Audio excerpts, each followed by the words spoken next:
For some reason, I was just called to just jump right into the deep end with this talk, so we're going to go right into it. So when I was in high school, I made a choice not to drink alcohol. And there was a certain sense of righteousness I felt about that. I went to a high school party, and it was getting out of hand, and the police came and broke it up. And I was driving home, and a police officer stopped me. He said I hadn't used my light or something. But I was very clear on I knew he was stopping me because I came from the party, and he wanted to give me a hard time, and he thought I'd been drinking. And I knew I hadn't, so I felt very self-righteous. What are you stopping me for? I was talked to very aggressively. Well, you didn't use your blinker or something. You need to go home. I said, I don't need to go home. I'm going to my friend's house. So you can't tell me where to go. And I just had this strong sense of ownership that he couldn't talk to me that way and tell me what I needed to do. And he did. He just said, okay, just go. He realized I hadn't been drinking, and he left. Years later, I was working in Marina Del Rey. And we'd been working all morning, and we went out for a break, my colleagues and I. And as we were standing out there, a police officer, cop car, drives up, grabs one of my colleagues, throws him against the wall, pats him down, then asks him a few questions, and then drives off and leaves. Now, my friend was African American. And I asked him, I said, what happened? What did you do? That was my first, why would a police officer do that if he hadn't done something? He said, I didn't do anything. They just had a report about someone getting something stolen, and it was an African American, so they just saw me and thought I might be him. And I said, well, we know you didn't. You've been with us all morning. Why didn't he just ask us or start with a question? And he said, oh, no, it happens all the time. And the difference of his reaction and my reaction was big. He was just like, yeah, this just happens. I was enraged. I'm like, what? How can you let someone treat you like this? This is awful. This is terrible. We should do something about this. Just this indignation of righteousness that this isn't how someone's supposed to be treated, where for him, this was just what was he expected.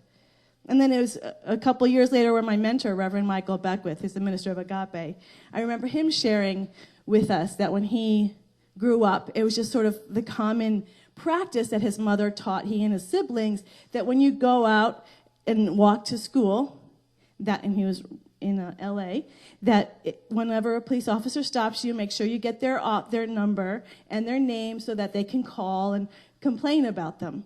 That this was just part of his life growing up, that I never even had to experience. I was stopped once, and I had this righteous indignation, and this was just part of his life. And again, the anger.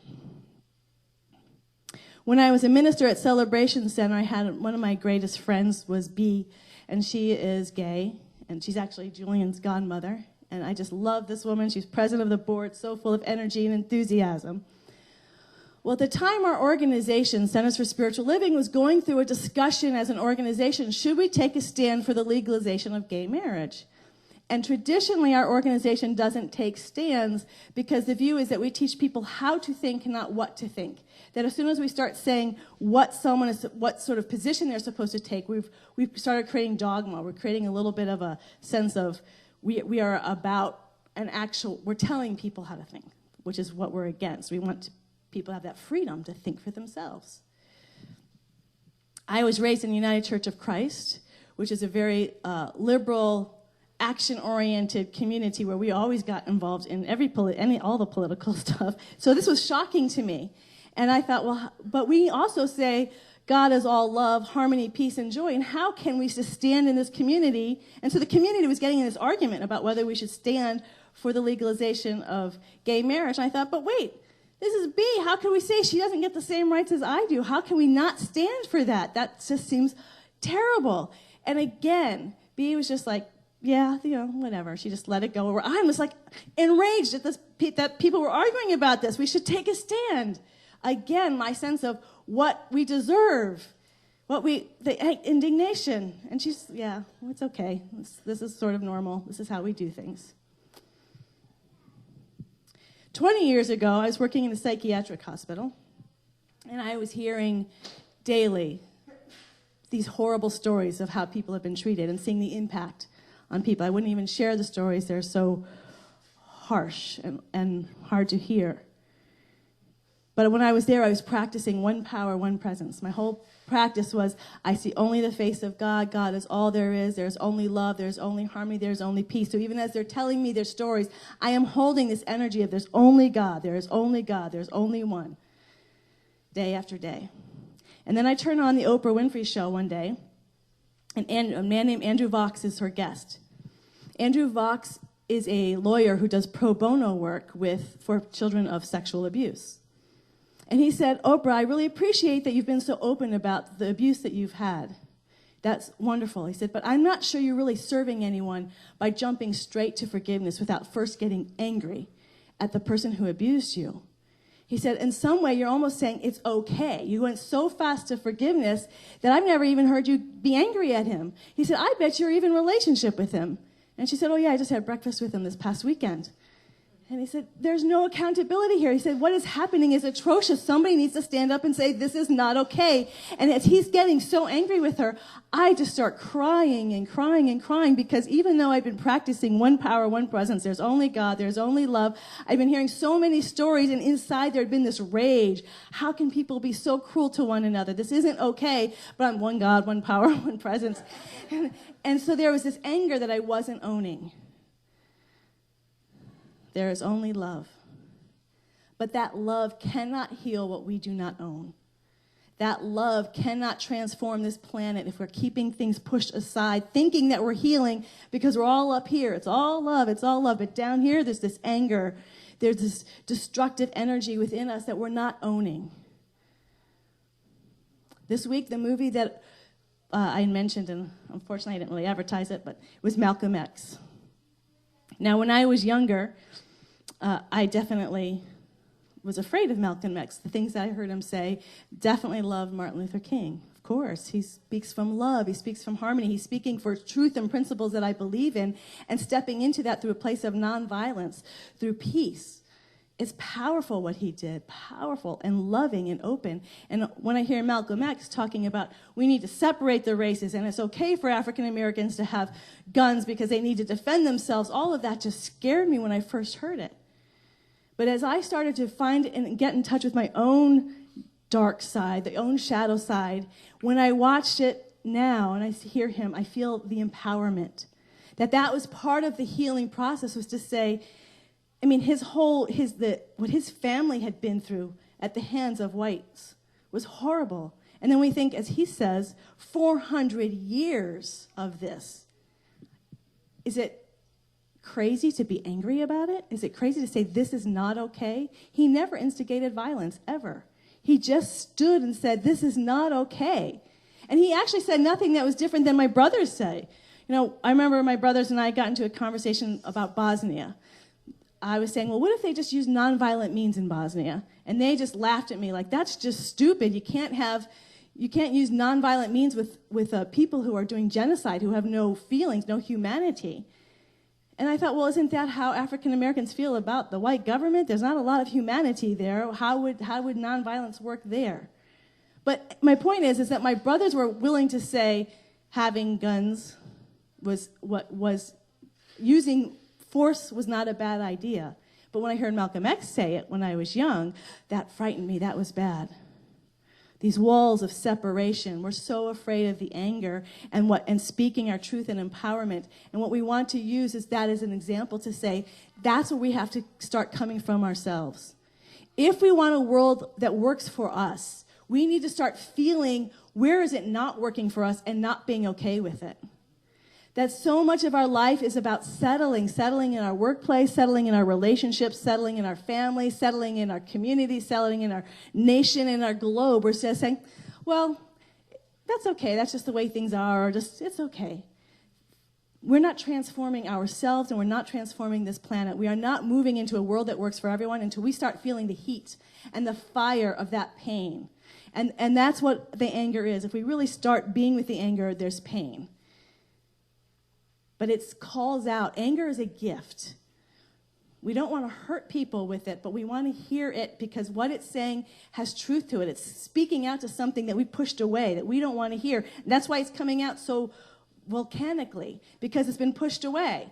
And that repression suddenly erupts and say, I need to be heard. You're not hearing me.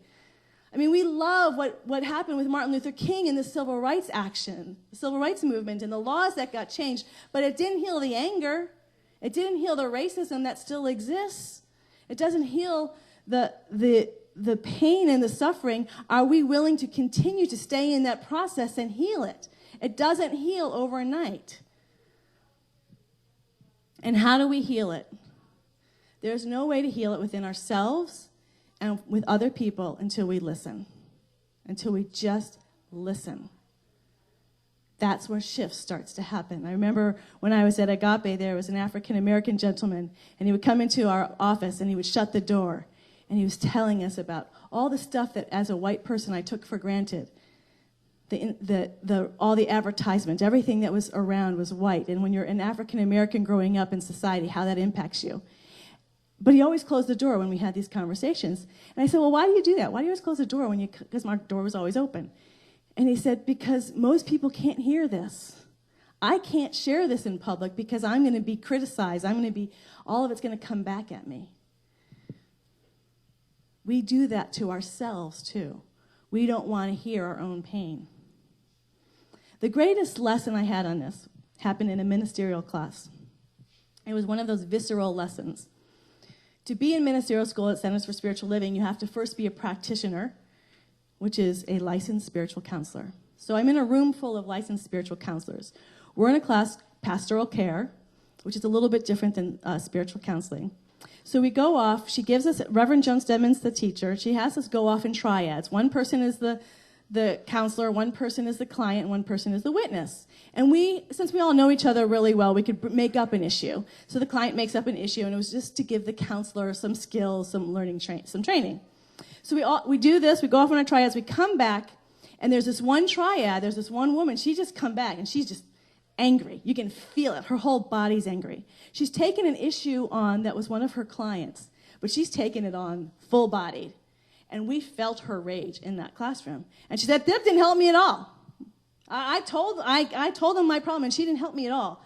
And so Reverend Jen said, okay, well, would it be okay with you if we all just sort of were with you, and maybe we could help you here in the classroom? She said, sure, go ahead, try at it. She goes, well, why don't you tell us what your issue is? She says, well, I have no money, and I have a child to raise. And the way that I make money is I have to sleep with men. And I am sorry if that is not righteous or okay or moral with people, but I need to survive. I need to pay my bills. And I cannot stand that people put me down and that there's no other way. There's no other way for me to live. Don't tell me that God is a good God or a loving God, because this is the only way that's been given me to survive. And that was the anger and the pain that she poured out. And we're in a room full of people, and everybody started teaching her spiritual principles. Everyone went around, well, what if you look at it from this perspective? Or maybe if you looked at it from this perspective. And she's just getting madder and madder as people are going. She's just like, the last thing she wanted to hear was spiritual principles. The last thing she wanted to do was be fixed. And then finally the woman next to me said, that sucks. Man, I can't even imagine how hard that is for you and how much pain you are in. The energy of the whole room shifted. She just heard her. She didn't try to fix her. She didn't try to make her problem go away. She just listened. She heard the pain. And that the woman, just the energy here, she just heard, yes, it's horrible. I can't deal with this. I'm lost. And the pain comes out. Then suddenly the healing is possible. As we're looking at love heals all. Love heals all, but we can't let that love in until we're heard. Every one of us has pain and anger that we're dealing with. We might not like calling it pain or anger, but it might come out in another way, sadness or aggression or jealousy or envy or something, and it's sitting inside of us.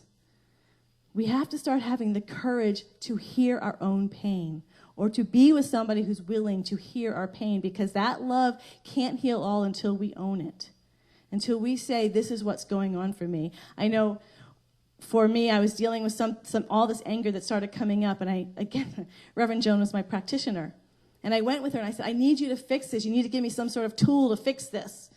say some perfect prayer so it'll dissolve into the nothingness from which it came. And she said, yeah, that's not going to happen. Made me even more mad. You're supposed to fix me. She said, no, what I want you to do is it's going to show up again. This anger is going to show up again. I want you just to witness it as it's showing up. I want you to witness as it's arising. Just watch yourself. As soon as we go into judgment, I shouldn't be angry. I shouldn't be feeling this negativity. I shouldn't be feeling this darkness. We can't witness because we're now in judgment. So we want to be able to witness it without the judgment. Just say, it's happening. Yes, I'm in the midst of the darkness. And watch yourself. You're out here watching yourself being angry. And as soon as I started doing that, all of a sudden it was so easy for me to see all the pain that was underneath the anger. And I just broke down. That anger just dissolved. And I just felt such profound compassion for myself, for all the pain that I was walking around in every day. It's from that place that the healing happens. It's from that place that we let the infinite oceanic love intelligence that can guide us and direct us and start showing us how to heal that pain, can show us the steps that we need to take. But we're not open to that until we just listen. To just listen. When Malcolm X goes to Mecca, in the Muslim tradition, you take a pilgrimage. It's one of the 5 pillars of Islam. And when he goes there, he says, the first time he felt like a full human being before God. He was so welcomed by the Arab people. He said, everywhere I go, I'm welcomed. And there's people of all skin colors. He said, I've shared food on the same plate and drunk from the same cup from a person with white skin, blonde hair, and blue eyes. That I've discovered that we really are all one humanity. And he said, I understand the pain of the African Americans in America, and it's righteous. That pain is valid, but we'll never resolve that pain except through God, except through Spirit. We want to acknowledge our humanity by the emotions and the darkness, but we can't stay there at the same time. We acknowledge it, and then we bring God into it. We bring this infinite place, because that's the only place it's ever going to heal, is through love, through the infinite love intelligence that is where we are. So my invitation to all of us this week, I told you we're just starting in the deep end here. We're not just going to, we're just going to jump right in. Is I want you to notice if there's any area in your life where you're feeling angry, irritated, annoyed. Anger and rage is one end, sort of irritated and bothered at the other end of the spectrum. In something in your own life, are you settling for something in your own life, in a relationship, in your finances, in your physical health, in your job, in some situation? And if for some of you, it'll be very easy to tap into that. For other people, say, well, I don't really feel that much anger. Ha! No, I'm kidding. I don't believe you for a minute. But if you're not, then you might find that other people are annoying you. That you don't feel anger, but you might be annoyed at the government.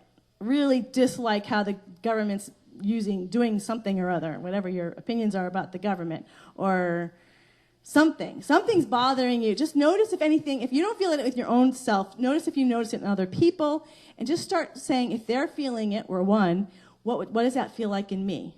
So just to use someone like Malcolm X, I'm not African American. I was afraid when I first heard him, when I was young. But what if I took someone who's expressing anger like that and I say, what does that anger feel like in me? Well, right now, how am I feeling? In their anger, how do I feel?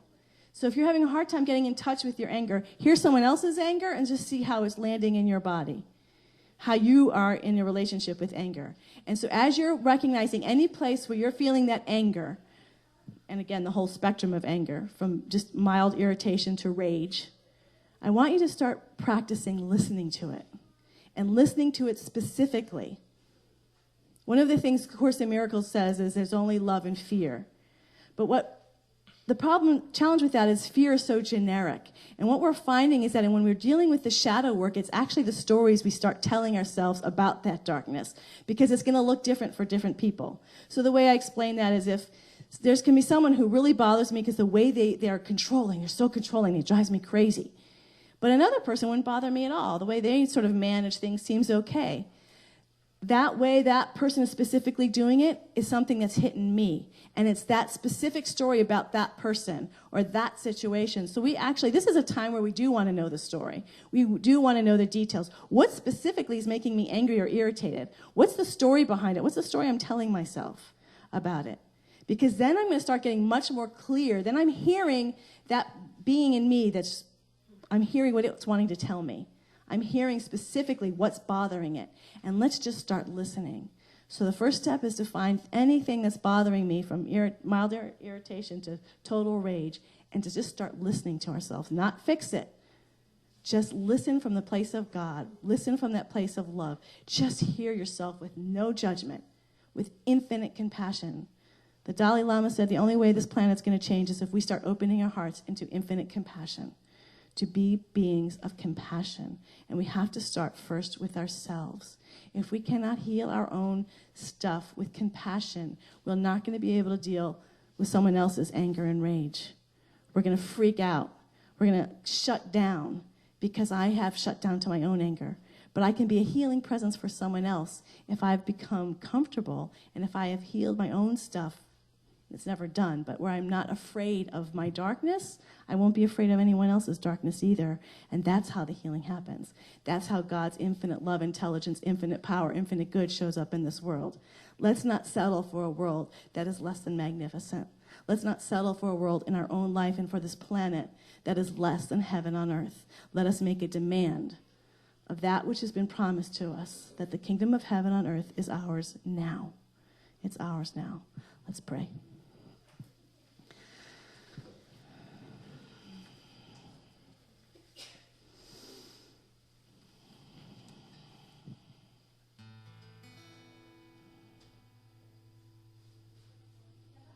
And how grateful I am just to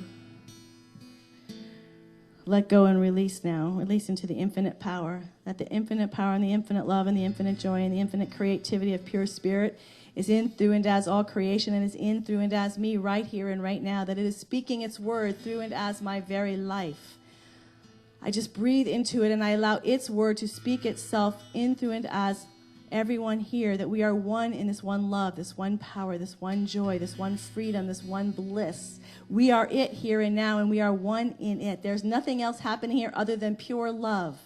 There's nothing happening on this planet than pure love. We are infused within, through, and as this love as never before.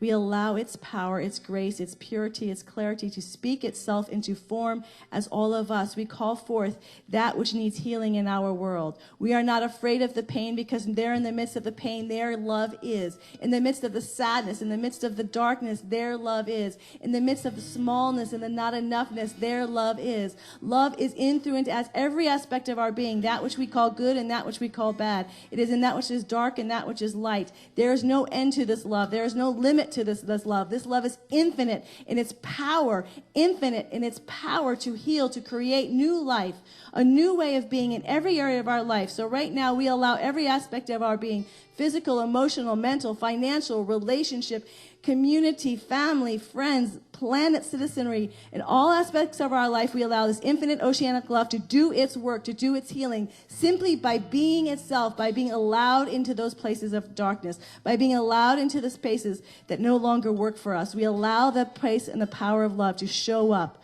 as never before.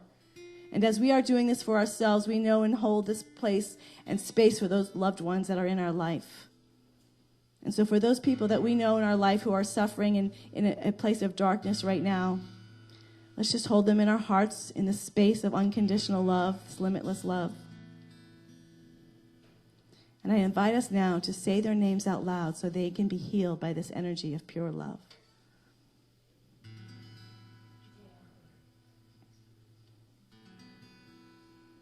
And I give thanks knowing that Paula Bowen is here and she is being healed even now as her physical body is being healed through and as this one love, this one power, this wholeness and perfection that is in, through, and as all life.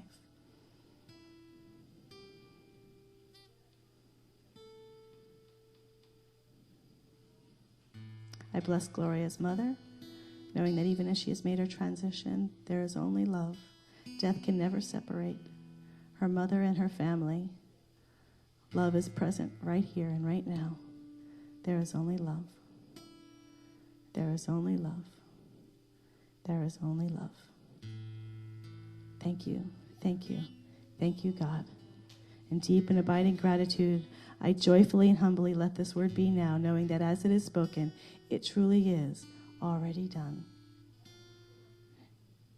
I release, I let it be, and I invite us all to say together now, and so it is. Amen. Amen.